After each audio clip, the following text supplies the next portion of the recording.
এসে যায়, ওই লোকটা দুনিয়ার মধ্যে আর কোনো আল্লাহর নাফরমানি করতে পারে না।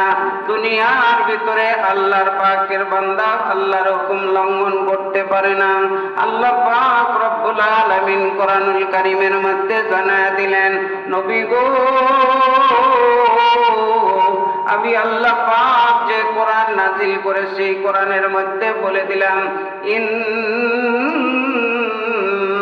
ইন্নাল্লাযীনা ক্বালু রাব্বুনাল্লাহ সুম্মা ইসতাকামু তাতানাজ্জালু আলাইহিমুল মালায়েকা আল্লা তাখাফু ওয়া লা তাহজানু ওয়া আবশিরু বিল জান্নাতিল্লাতী কুনতুম তুআদুন। আওয়াজ করে বলেন আল্লাহু আকবার। আল্লাহ পাক রব্বুল আলামিন বললেন, নবী গো, নিশ্চয়ই যারা বলবে আমাদের রব আল্লাহ, ইসতাকামু, এটার উপর অটল অবিচল দৃঢ় থাকবে। নবী গো, যদি তারা কোনো বিপদের মধ্যে পড়িয়া যায়, আল্লাহ পাক রহমতের ফেরেশতা দিয়া তাদেরকে সাহায্য করেন। খ্রিস্টানদের সঙ্গে মুসলমানদের যুদ্ধ শুরু হয়ে গেল। এই যুদ্ধের মধ্যে মুসলমানদের 3 জন কলিজার টুকরা সন্তান বন্দী হয়ে গেল। একই মায়ের 3 সন্তান মুসলমান হওয়ার কারণে খ্রিস্টানদের হাতে বন্দী হয়ে গেল। তাদের নাম জিজ্ঞাসা করলেন, তোমাদের নাম কি? নাম শোনার পর বুঝতে পারলেন ছেলেগুলা মুসলমান। ডাক দেয়া বললেন, মুসলমান, তোমাদের সাথে আমাদের ইসলাম আর কুফরের যুদ্ধ হয়ে গেছে। এই যুদ্ধের মধ্যে আমরা তোমাদেরকে হত্যা করব। ডাক দেয়া বললেন, মুসলমানের সন্তানেরা,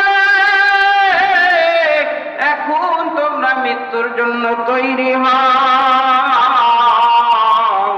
মুসলমানদেরকে ভয়ঙ্কর শাস্তি দিয়া তারা দুনিয়াতে চিরবিদায় করার জন্য পেলাম করল। আল্লাহর বান্দারা শোনো, আমাদের ঈমান আর তাদের ঈমান কেমন ছিল। বড় বড় তাদের তেলের ট্যাগ গরম করলেন। তেল যখন টকবক টকবক টকবক করতেছে, মুসলমানদের ঈমান নষ্ট করার জন্য তেলের ভয় দেখাইল। কিন্তু যার সিনার ভিতরে আল্লাহর নাম, আল্লাহর কাম, আল্লাহর দিন কায়েম হয়ে গেছে, তারা জীবনের পরোয়া করে না। তারা দুনিয়াতে থাকার চিন্তা করে না, আরামায়েশের চিন্তা করে না। কারণ জীবন দেওয়ার মালিক আল্লাহ, জীবন নেওয়ার মালিক আল্লাহ, এটা তাদের 100 ভাগ আস্থার বিশ্বাস জন্মে গেছে। বাবাজি, আল্লাহর বান্দাকে ডেকে বললেন, মুসলমান, তোমাদের ঈমান রাখবা না ঈমান ছেড়ে দিবা? যদি ঈমান রাখো, এই যে গরম তেল দেখো, এই তেলের মধ্যে তোমাদের ভাজি করে ফেলবো, মেরে ফেলবো। মুসলমানের সন্তানরা ডেকে বললেন, মুসলমান পৃথিবীর কোন ব্যক্তি বস্তুকে দেখে ভয় পায় না। মুসলমান কেবল আল্লাহর কবরের আযাব, জাহান্নামের আযাবকে ভয় পাইয়া দুনিয়ার ভিতরে আল্লাহর হুকুম পালন করে।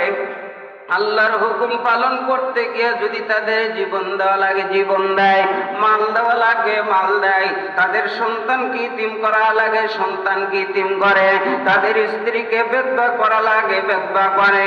এক কথায় পৃথিবীর কোনো ব্যক্তি বস্তু তারা আল্লাহর ভালোবাসার থেকে তাদেরকে পিছপা করতে পারে না।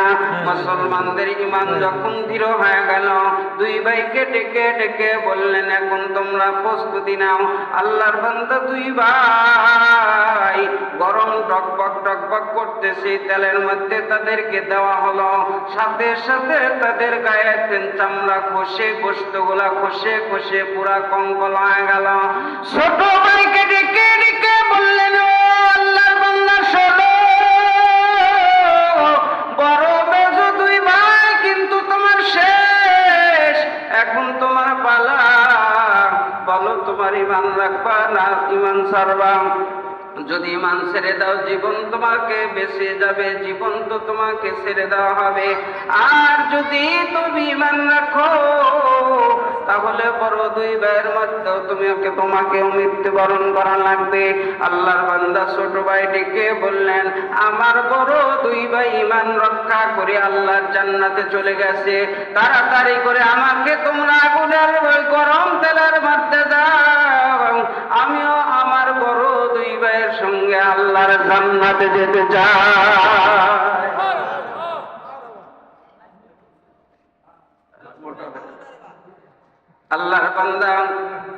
আল্লাহর বান্দা ডেকে বললেন, আমি বড় দুই ভাইয়ের সঙ্গে যাইতে চাই।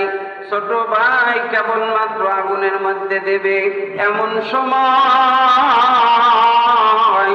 একজন খ্রিস্টান মুরব্বী মানুষ আসিয়া বললেন, ভাইজান এই যুবককে মারবেন না। আর সাধারণত মুসলমান নারী আর বাড়ির পাগল, নারী আর বাড়ির পাগল, ক্ষমতার পাগল, অর্থের পাগল। মুসলমানদের বাসা রেখে দেখি তাদের ইমানটা নষ্ট করা যায় কিনা। এই চিন্তা করে একজন মুরব্বী আসিয়া বললেন, মুসলমান আমার একটা সুন্দরী কন্যা আছে, এই কন্যার সঙ্গে যদি তার একটা সম্পর্ক করে দিতে পারি, আমার মেয়ে তার মুসলমানিত্ব নষ্ট করে জাহান্নামী করে বিদায় করতে পারবে। তাহলে আমার এই মেয়ের জন্য যুবককে ছেড়ে দাও। সব মানুষ পরামর্শ অনুযায়ী আল্লাহর বান্দা ইমানদার যুবককে তার কাছে হামলা করা হলো। তার বাড়িতে নিয়ে যাওয়ার পরে তার সুন্দরী মেয়েকে ডেকে বললেন, আমার মা এই যে যুবক মুসলমান, তার ঈমান নষ্ট করা লাগবে, তার ঈমান নষ্ট কইরা কুফরির মধ্যে আনিয়া তাকে জাহান্নামী করা লাগবে। কই এইটা আমার ব্যাপারই না, কারণ হলো আমার পিছনে অনেক যুবকরা ছোটাছুটি করে অর্থ সম্পদ দিয়ে আমাকে ভোগ করতে চাই, এই যুবককে আমি মুহূর্তের মধ্যে গায়েল করতে পারবো। আল্লাহর বান্দা অন্তরের মধ্যে আল্লাহর ভয় আছে, এই জন্য পৃথিবীর কোনো ব্যক্তি বস্তু তার ঈমান নষ্ট করতে পারে নাই, কোনো লোভ লালসা তার ঈমান নষ্ট করতে পারে নাই। আল্লাহর বান্দা এই জন্য যুবককে ডেকে ডেকে বললেন, যুবক ভাই, যুবক, আল্লাহর বান্দাকে একটা ঘরের মধ্যে রাখা হলো, নৌজোয়ান যুবতী কন্যাকে তার ঘরের মধ্যে দেওয়া হলো, ঈমান নষ্ট করার জন্য সময় নেওয়া হলো 30 দিন। 30 দিনের মধ্যে আল্লাহর বান্দি মুসলমানের ঈমানকে নষ্ট করবে, মুসলমানিত্ব ছুটিয়ে নিয়ে আসবে। এই জন্য 30 দিন সময় নিয়ে একটা নির্জন ঘরের মধ্যে দেওয়া হলো। আবার বাবারা ভাইরা, তাদের কি ঈমান ছিল আর আমরা মুসলমান, আমাদের কি ঈমান? যুবক একই ঘরে একজন অবলা নারীর সঙ্গে বসবাস করতেছে, সারাদিন রোজা রাখে, আর যখন রাত যায় আল্লাহর বান্দা নামাজের মধ্যে দাঁড়ায়া আল্লাহর কোরআন তেলাওয়াত করে। ইন্নাল্লাযীনা ইত্তাকাউ ইযা মাসসাহুম তায়িফুম মিনাশ শাইতানি তাযাক্কারু ফাইযা হুম মুবসিরুন।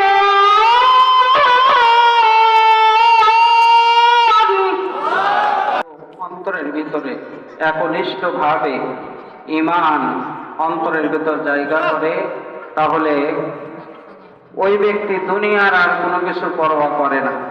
দুনিয়ার যে কোনো জিনিসের বাধা অপেক্ষা করে আল্লাহর হুকুম সে পালন করে, যার কারণে আল্লাহ পাক রব্বুল আলামিন তার ইহজাগতিক এবং পরজাগতিক সমস্ত বিপদ আপদ মুসিবত থেকে তাকে হেফাজত করেন। আমি বলতেছিলাম যে আল্লাহর এক প্রিয় বান্দা দুনিয়াতে চলে যাওয়ার পর তার আর এক ভাইকে ভয় দেখাইতেছে ঈমান নষ্ট করার জন্য। এজন্য একজন অবলা সরলা সুন্দরী নারীর সামনে নিয়ে ঘরের মধ্যে আবদ্ধ করে দিলেন ঈমান নষ্ট করার জন্য। 30 দিন সময় নিলেন। 30 দিন পার হয়ে গেল, কিন্তু মুসলমান ওই অবলা নারীর দিকে তাকায় তার ঈমান নষ্ট করে নাই। আমাদের ঈমান তো রাস্তার ভিতরে নষ্ট হয়ে যায়। খবর নিলেন যে মুসলমানের ঈমান নষ্ট করা হয়েছে কিনা। আরো 10 দিন সময় নেওয়া হলো, কিন্তু কিতাবের মধ্যে আছে 39 দিন যখন পার হয়ে যায় তার ঈমান নষ্ট করতে পারে না। গভীর রাত হয়ে গেছে, আগামীকাল বাদশা খবর নিবে যে তার ঈমান নষ্ট হয়েছে কিনা। যদি নষ্ট না হয় ওই যুবককেও মেরে ফেলবে, ওই মেয়েটাকেও মেরে ফেলবে। মেয়েটা গভীর রাত হয়ে গেল, যুবকের পায়ের গোড়ায় বসে গেলেন। এই যুবক ভাই, দুনিয়ার কত যুবক আমাকে কাছে পাওয়ার জন্য হাজার হাজার টাকা দিয়া নিজের মনের ক্ষুধা মিটাইতে চায়, কিন্তু যুবক তোমার কেমন ঈমান যে তুমি 39টা দিন আমাকে নির্জন কক্ষে পাও, আমার দিকে একটা বারের দিকে নজর দিলা না। যুবক রে, সকাল হওয়ার সঙ্গে সঙ্গে খবর নেবে আমি তোমার ঈমান নষ্ট করতে পারছি কিনা।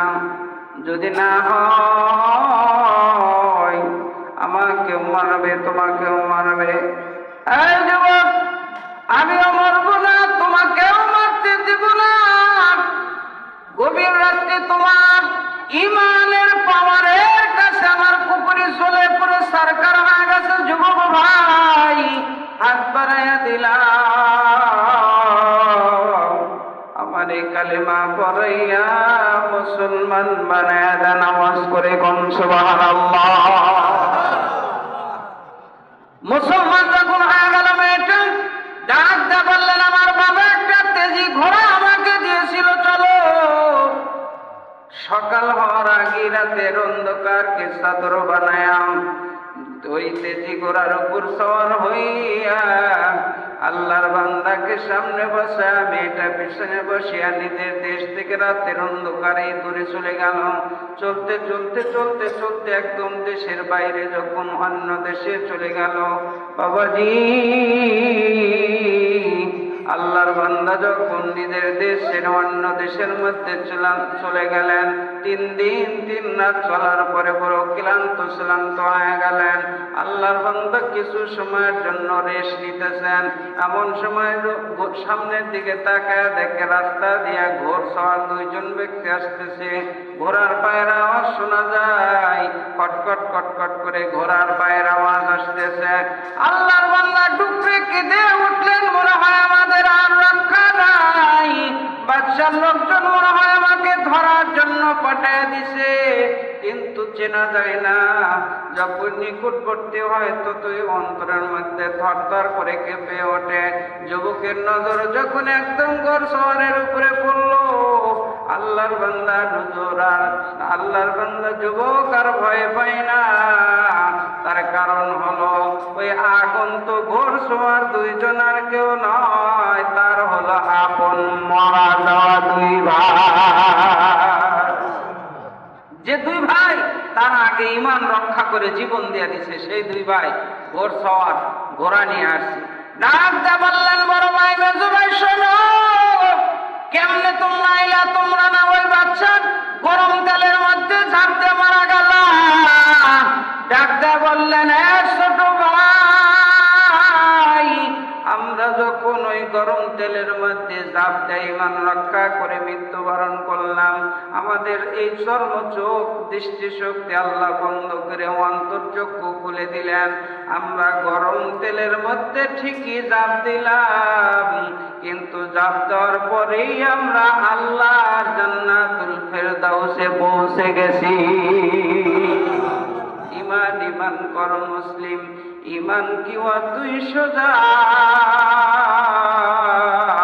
মুসলিম হইয়া বহিতেছি মোরা, ইবলিস শয়তানের বোঝা। আওয়াজ করে কোন ঠিক কিনা? বাঁকা লোহা সোজা করে কামার আগুনেতে পুরিয়া বেঈমান মুসলমানকে সোজা করবেন আল্লাহ কাফনেতে জড়ায়া। আল্লাহর বান্দা যুবকটিকে বললেন, ভাই, তোমরা জান্নাতের মধ্যে, আমরা ওই 2 ভাই আমরা জান্নাতের মধ্যে ছিলাম, আল্লাহ পাক রব্বুল আলামিন বললেন তোমরা জান্নাত থেকে বের হয়ে যাও। আমরা বললাম আল্লাহ কেন বের হব, কি অন্যায় করলাম, কি ক্ষতি করলাম? আল্লাহ পাক বললেন তোমার ভাই একজন অবলা সরলা তরলা নারীকে নিয়া দেশের বাইরে এক জঙ্গলের মধ্যে আছে। একজন বেগানা নারী আর একজন পুরুষ যখন একত্রিত থাকে ওই জায়গায় 3 নাম্বার আর একজন আগমন করে, তার নাম ইবলিস শয়তান। একজন পরনারী যৌবনাপন্ন নারী পুরুষ একত্রিত থাকা ইসলামের মধ্যে জায়েজ নাই, অতএব তাদের বিয়ে করার দরকার, কিন্তু তারা তো জনমহলে যাইতে পারে না। আমি আল্লাহ পাক তাদের দুইজনের বিয়ে পড়ানোর জন্য জান্নাত থেকে তোমাদের 2 ভাইকে পাঠায়া দিলাম। ধরে কোন মারহাবা।